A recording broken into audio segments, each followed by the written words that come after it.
Hi YouTube friends, it's Trish here, and welcome to my little corner of the internet where today I'm going to talk just a little bit on my thoughts, maybe not just a little bit, we'll see, on my thoughts after watching season 3 of The Umbrella Academy.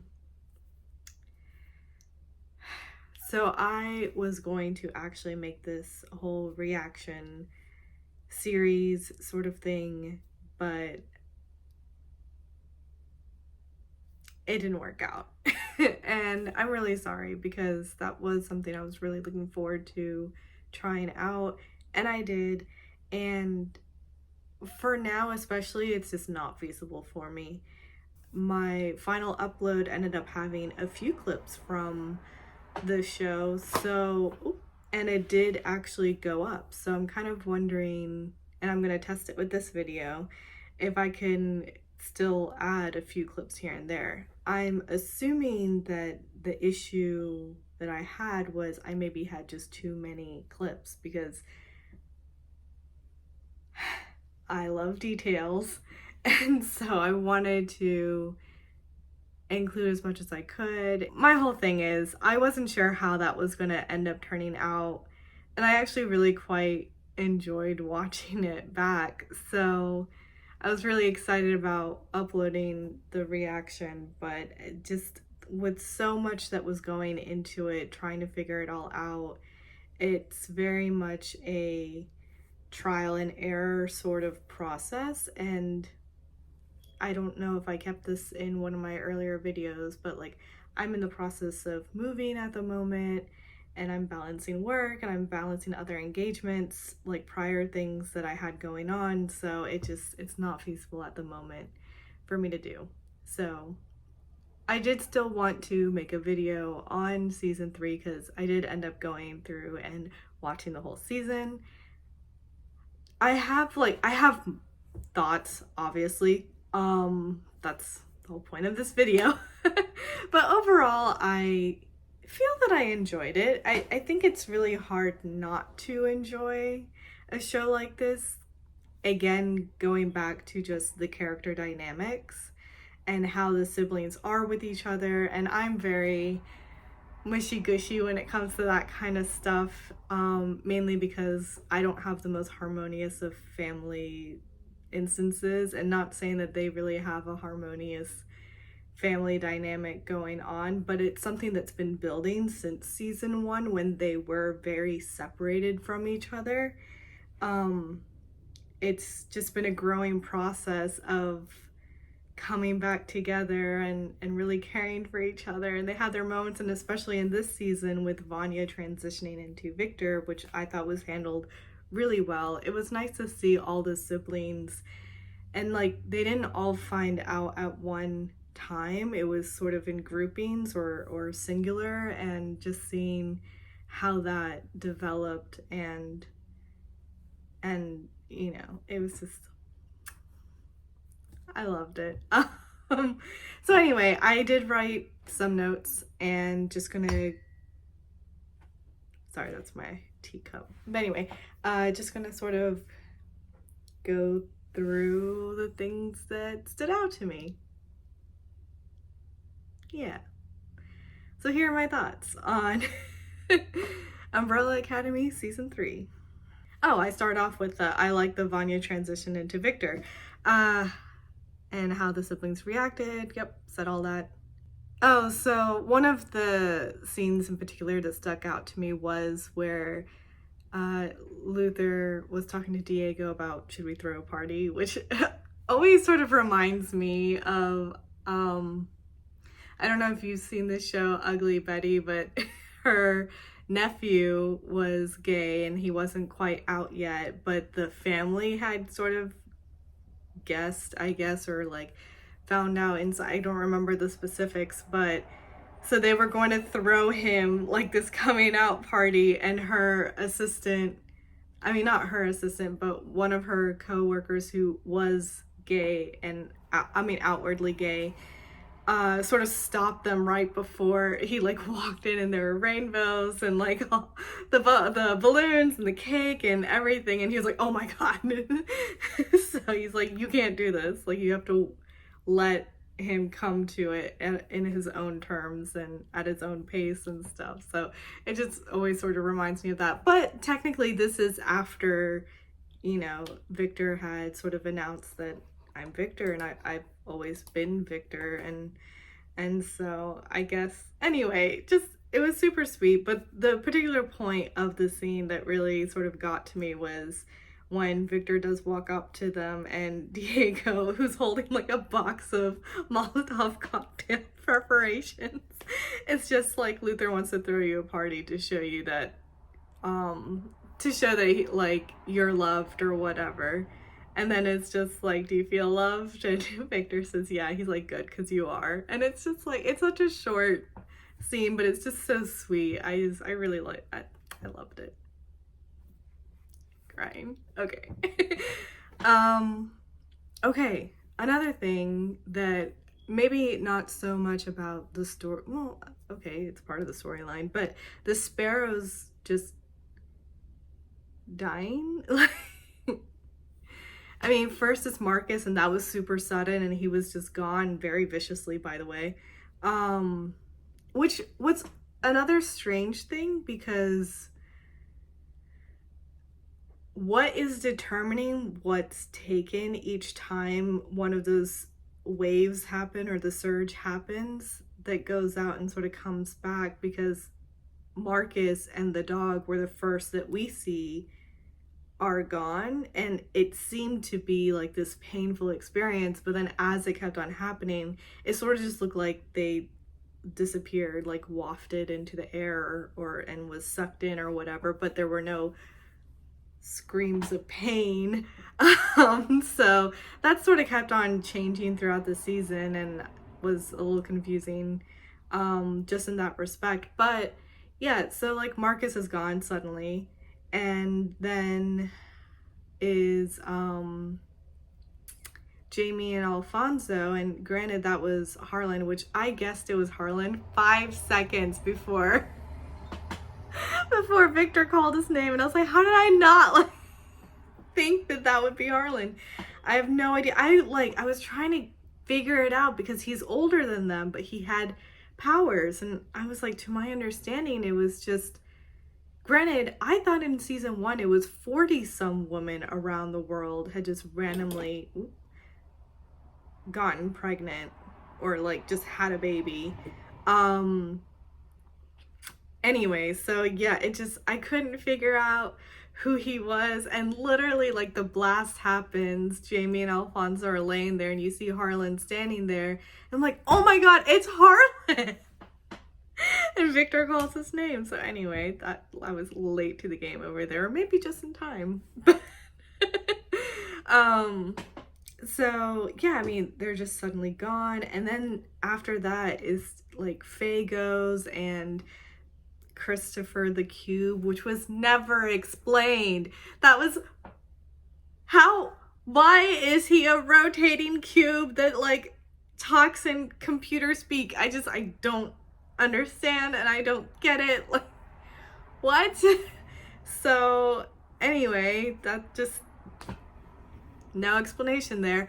And it felt like such an easy fix. It was just, I mean, I get that there was a lot that went into it. You know, it had to take 3 of them to sort of compress the glowing orb. I'm not going to even try the Cuckoo Blitz is what I kept on hearing, but it's not. But anyway, so it like takes 3 of them to sort of like condense it, and then Christopher to rearrange around it and contain it. But even that, I was thinking, that's just not sustainable. It can't be. This is a black hole that they've created. How I can't imagine just one thing, even if it is this computer cube thing, actually being able to contain and hold a black hole like instance. Anyway, so that was just like, they were just suddenly dropping like flies, and it was weird to see because they were so powerful. seemingly so much more than the Umbrella Academy. And the Umbrella Academy, granted, number 5 went missing and Ben died, but they were all there. Maybe they weren't there together, like sometimes members walked away or went missing, like number 5, but they existed and they were there. Even Ben, who was dead, we still saw him with Klaus, and then Klaus was able to manifest his powers a bit more to include Ben towards the end in that sort of final battle in season 1. So yeah, they've just always been there and existing. So to see members of the Sparrow Academies just dying, I mean, I kept on feeling like in some way they're gonna have to come back, right? I mean, they're not actually dead. So that was a lot to wrap my head around for some reason. The Luther Sloane romance felt fast-paced for me. I can see why they would like each other and why they were bonding, and maybe that spurred the relationship forward quicker because both of them don't really feel, even though they love their family so much, they don't really feel part of their families that much, and that their outpouring of love is really reciprocated in any sort of way, you know. And then there's that whole like their families are rivals, the Romeo and Juliet-ness of it all. So I guess when you think about it in those terms, you can sort of see why it happened. But in the beginning of the season, it just felt like it was going very quickly. Towards the middle and end, I was just sort of like, okay, yeah, they love each other. But I also kept on waiting for Allison to become part, or to become tangled in that, and it turned into a triangle, because in season 1 we saw that there was something between Luther and Allison. Season 2, you know, she had been living there for a year or whatever, not knowing if her family was ever going to show up or if she was ever going to get out of that situation. So she moved on with her life. She met someone and got married, but there was still, like, when Luther showed up, there was still something I felt there.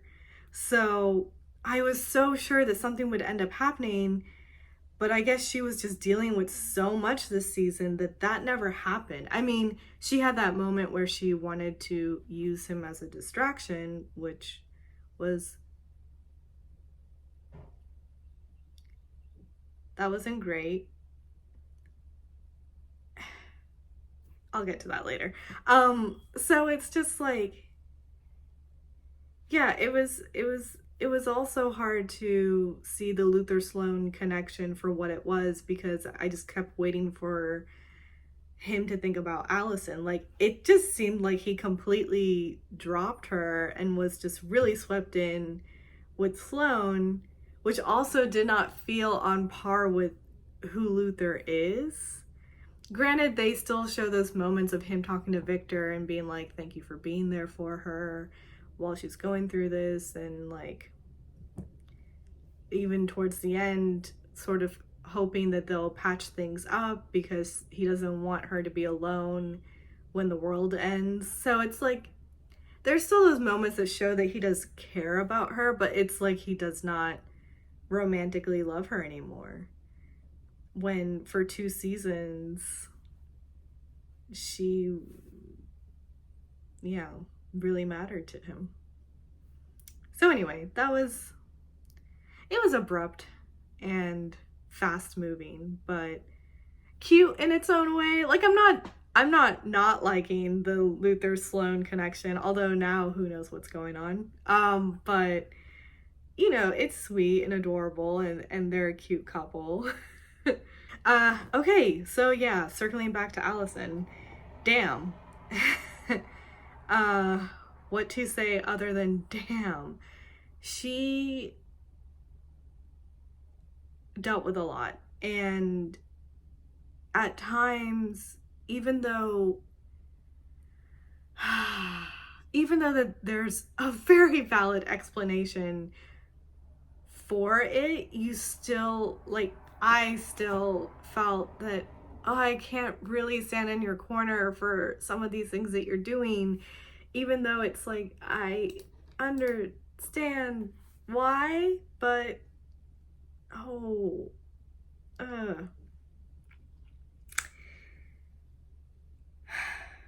they did keep pointing out that she was acting in a way that was so unlike Allison, and maybe that's another reason why I kept having like issues with really like being in her corner and supporting her, because she was just reacting and doing things in a very explosive way. But it's also like, it was difficult because, again, in season 2, she had seemingly moved on. I mean, I'm sure she had her own grieving period, and she wondered if she would ever make it out of here, so she kind of had to move on. So you go through the entirety of season 2 and you hear Claire mentioned once or twice, and that's just sort of it. And in my reaction to the first episode, I had brought up how, yeah, you like forget that she has a daughter because you rarely see or hear about Claire. And then suddenly it's such a big deal.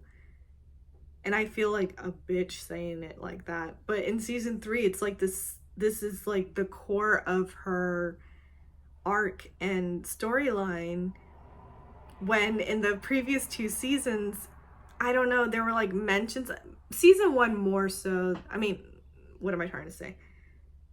Season 2 more so than season 1. Like, you heard about her more in season 1 because you're hearing about the fact that she's going through a divorce, she's having custody issues, she's not able to really see her daughter, and that's been really hurting her, and she just wants to connect, and she knows that she made this mistake of using her power on her daughter, which she does that.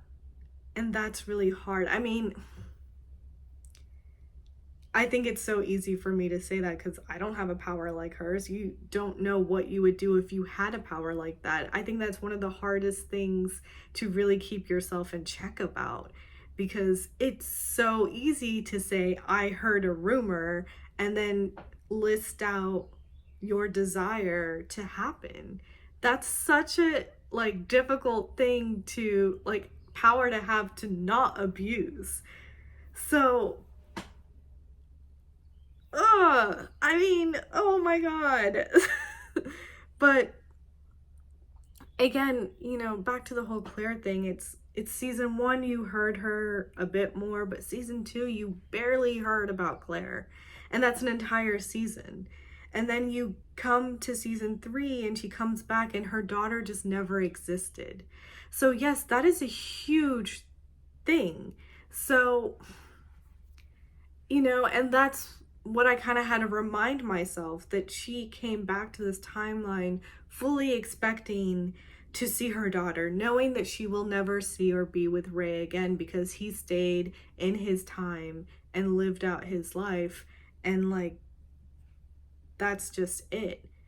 And she can reminisce about him and sort of envision that he's there, sort of like a wishful thinking sort of happenstance, but she fully expected to see her daughter, but now her daughter just doesn't exist. So I get it, but also, duh.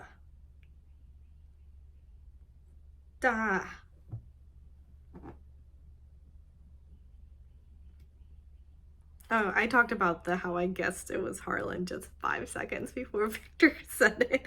Anyway, I think, oh my god, it's really tragic and terrible and awful that the Umbrella Academy sans Ben's mothers died accidentally. Like, Harlan just, in his grief of losing his mother, was trying to reach out to Victor, formerly Vanya, and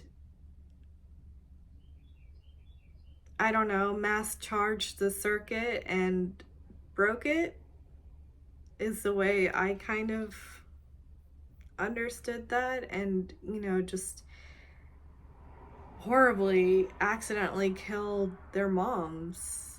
That's just, that's really terrible. And then for Allison to find out,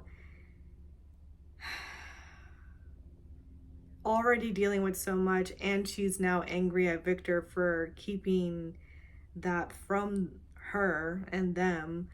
He is ultimately the reason they're stuck in this situation, and like her not having her daughter. So it's just, I mean, she's just so tunnel minded. Isn't that the term? Tunnel vision. She's just like, she just wants her daughter back. And Ray apparently. So like, oh my God, the ending.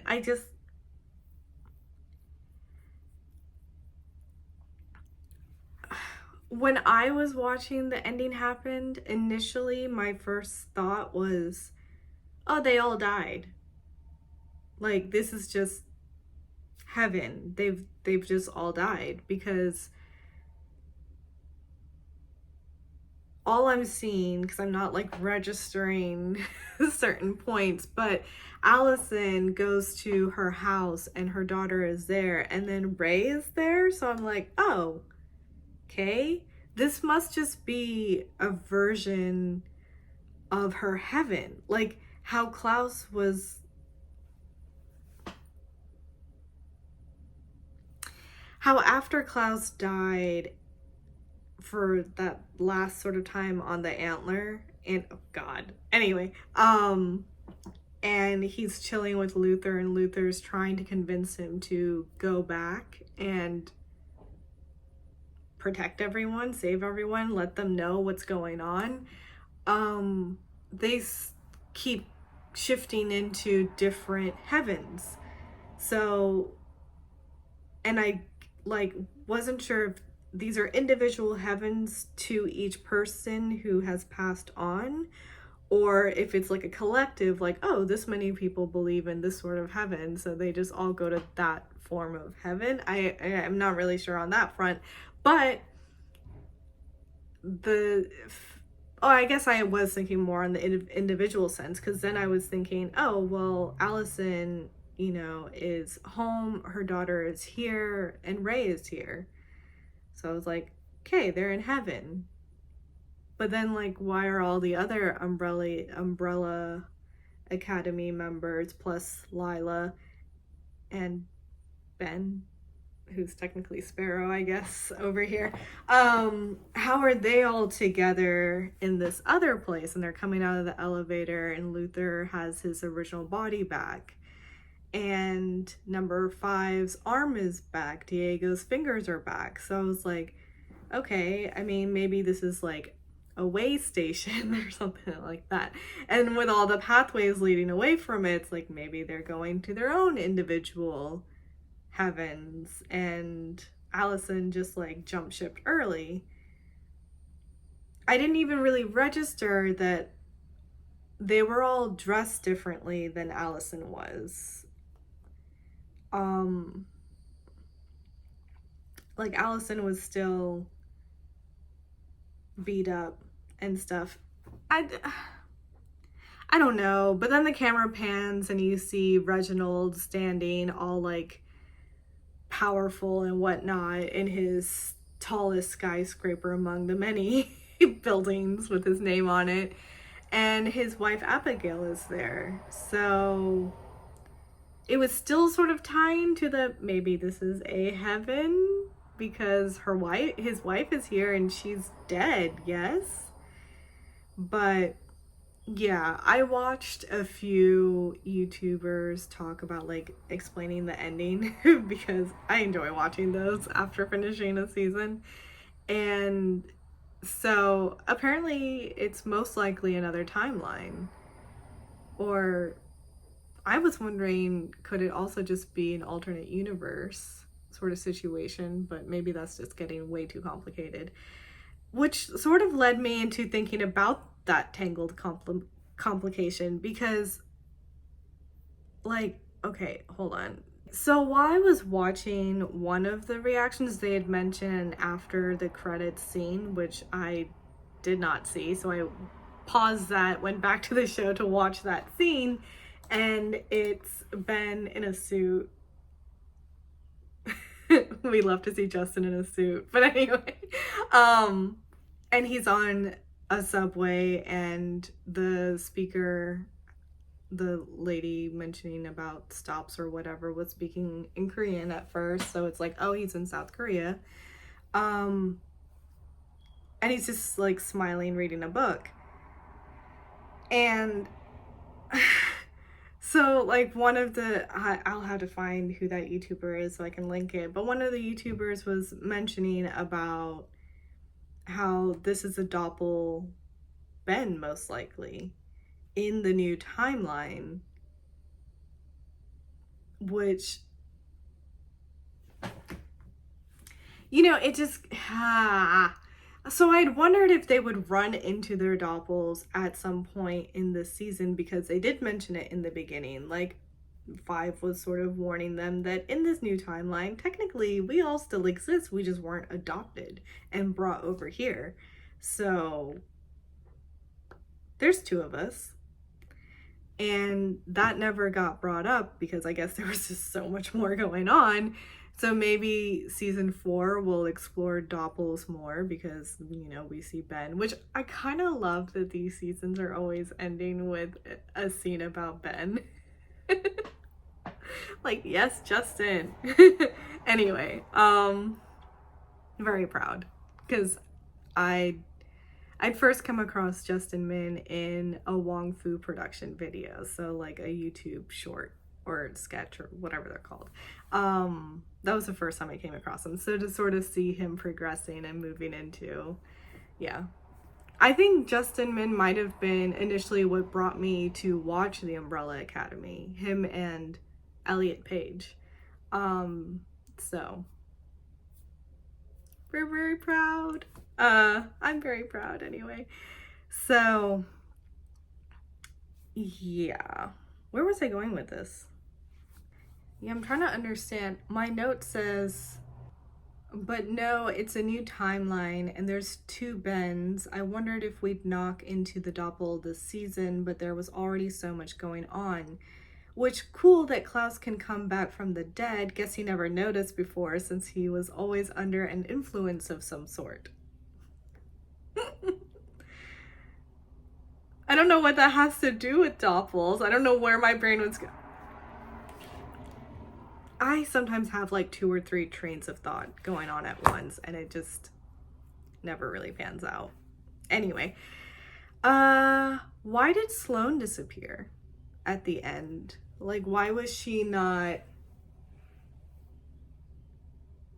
I don't want to say resurrected. Although Luther was resurrected. Like, if this is a new timeline and he's coming out and he's in his original body, I mean, in the other one he had died. I'm so confused, but happy. Like, I'm happy to see Luther, but poor Luther is just like, where's Sloane? And it's going off to go look for her and find her, which I would assume that she does exist, but probably not his Sloane. So where did she go? Like, why wasn't she over? I don't know. And this also got me thinking about, okay, in the Oblivion, Reginald needs 7 keys, which is them as the bells or whatever, to bring up whatever that doohickey is in order to reset the universe. In season 1, when Ben dies, like, number 5 disappeared, which already probably would put Reginald in a panic because he needs 7 of them. But, like, you can hold out thinking 5 is going to return. But Ben straight up died. What was his plans then? Like, he needs 7, which lucky for him, he was able to obtain 7 of them. Because again, from my remembrance, and now I kind of want to go back, in season 1, I thought they had mentioned there were 47 or whatever mothers around the world that this happened to. But in season 2 at the beginning, they say it was 16 and he only managed to get 7. But then at some point over here, and I didn't, why am I checking my notes? I didn't write about it.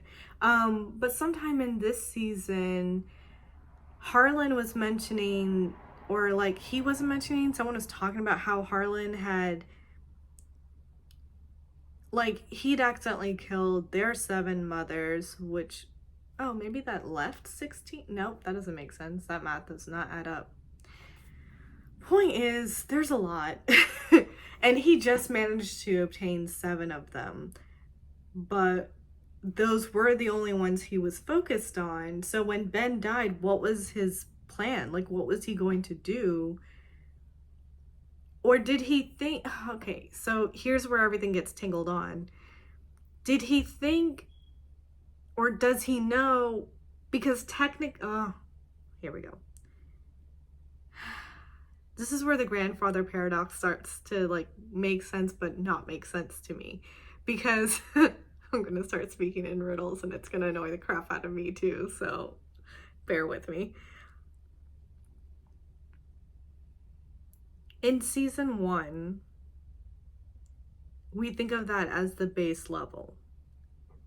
So Reginald has adopted 7 kids with superpowers, which seemingly he has created by sending out the little sparkles. Anyway, not gonna into that. So he obtained 7, and he needs 7 in order to send them into that not alternate, just this different dimension. There's a portal. He built the obsidian around it, and that hotel is, the other side is called Oblivion. So he needs 7 in order to reset the universe. But one of his 7 randomly disappears, seemingly not going to be able to come back, and another one dies. But he still seems to just be chugging along, even though he has diminished Vanya's powers and is not allowing her to explore them at all. And why even do all the crime fighting to begin with if his main objective, whatever. We're not going down tangents. We're not doing it. So, but in season 2,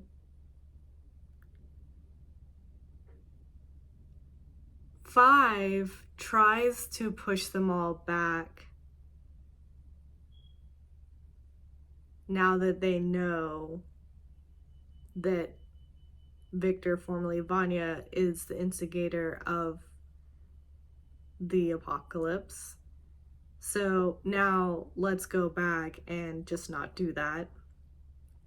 But miscalculates or whatever, and they all get scattered around 1960 to 1963 in Texas, which also was like, what? Weren't they in New York or something like that? Why Texas? Another one of those things that I just don't think we'll get an answer to. So anyway, they ended up in Texas, which happens to be where the Reginald of that time was, because of the whole race to the moon and the traveler, or the secret shadow government thing was going on. So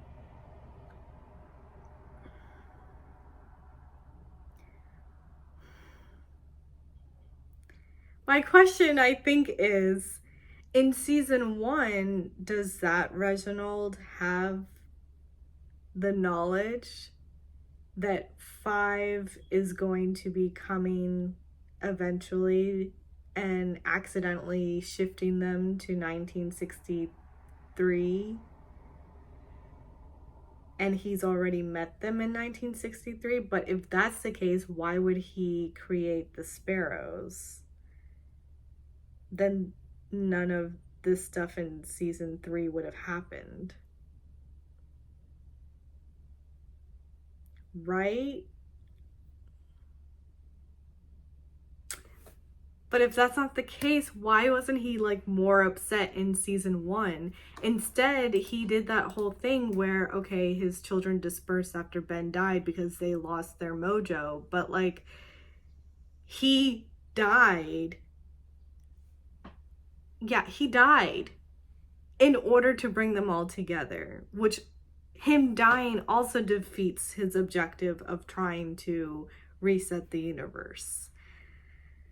So did he know that 5 was coming, and that's why he just needed to do this stuff to complete the loop in order for that to happen? And this whole completing the loop nonsense. My mind is breaking. Number 5, current 58-year-old in like a 12-year-old's body or whatever, is with Lila. They go to the commission. It's all iced over. In the bunker, he finds his older self.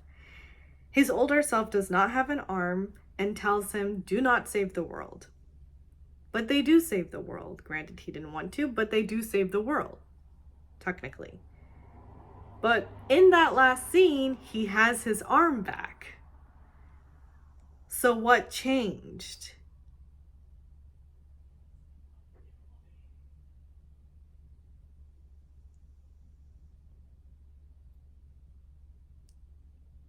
I don't understand.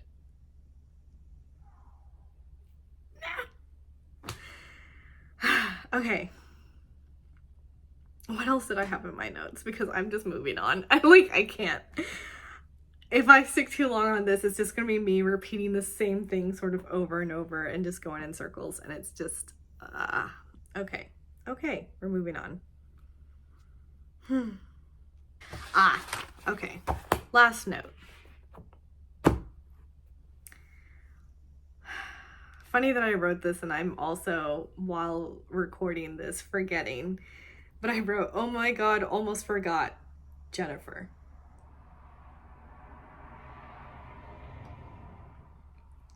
Who is Jennifer?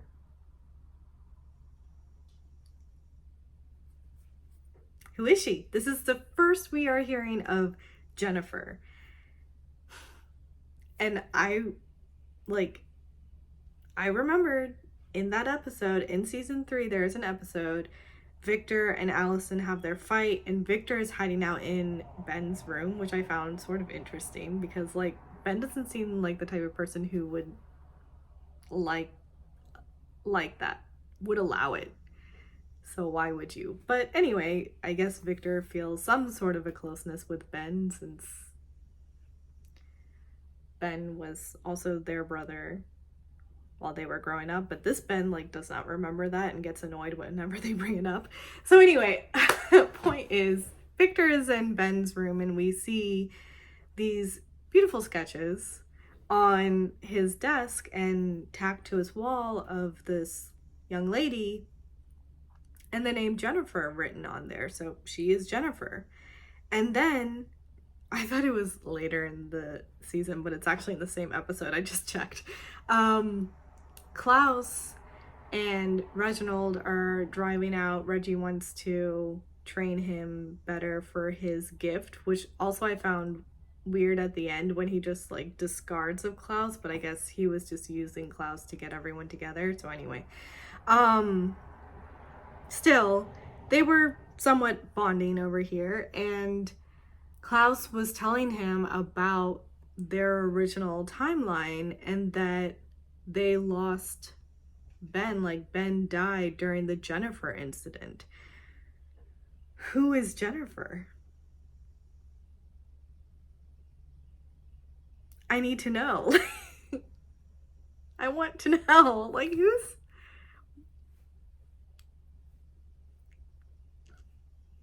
And you see these sketches in Ben's room and you kind of wonder if it's sort of a love that was cut short or unrequited, or I don't know. But the Ben in their timeline passed away, let's say, in their late teens. It was after 5 disappeared, but I don't know, maybe he was 16 or 17 or something like that when he passed away over there. So young love, but in this timeline in season 3, he's older. They have to be like, what, in their 20s somewhere.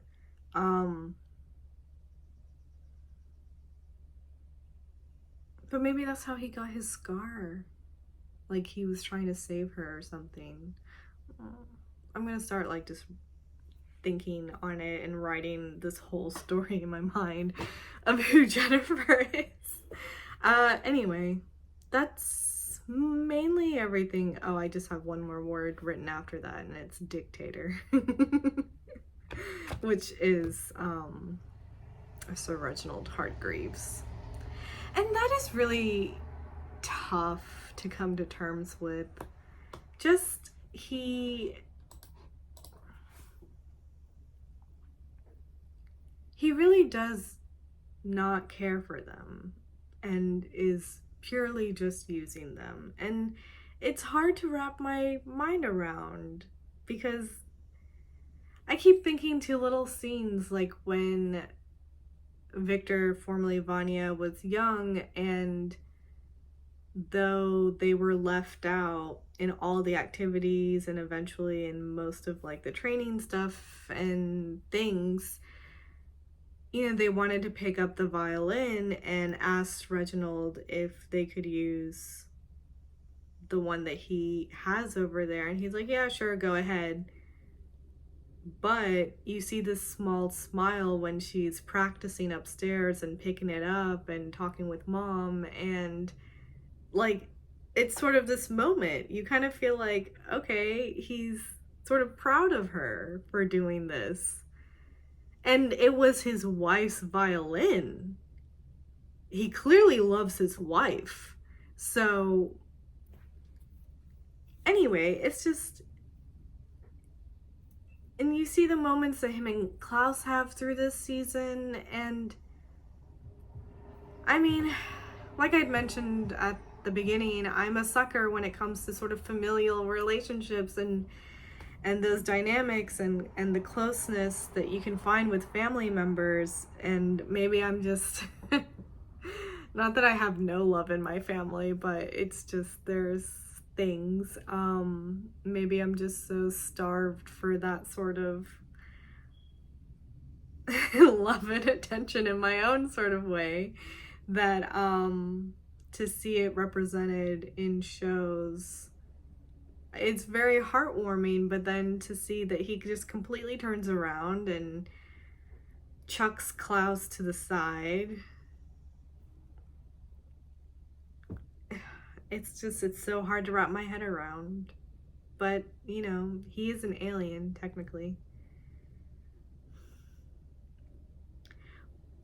Why do they even have the human suits? I'm assuming Abigail is also an alien. Unless maybe she's not.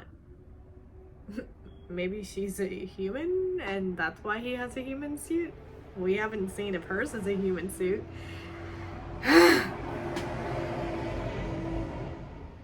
It's a really bright truck. Anyway. Okay. That's most of what's come to mind. Wow, 48 minutes? How do I do this? Every single time I think I'm gonna like film a 20-30 minute video, generally I actually think 20 minutes because it's not that many notes. I just closed it. But anyway, I think it's gonna be quick and it ends up being roughly 50, almost an hour long. Why? 1, 2, 3, 4, 5, 6, 7, 8, 9, 10.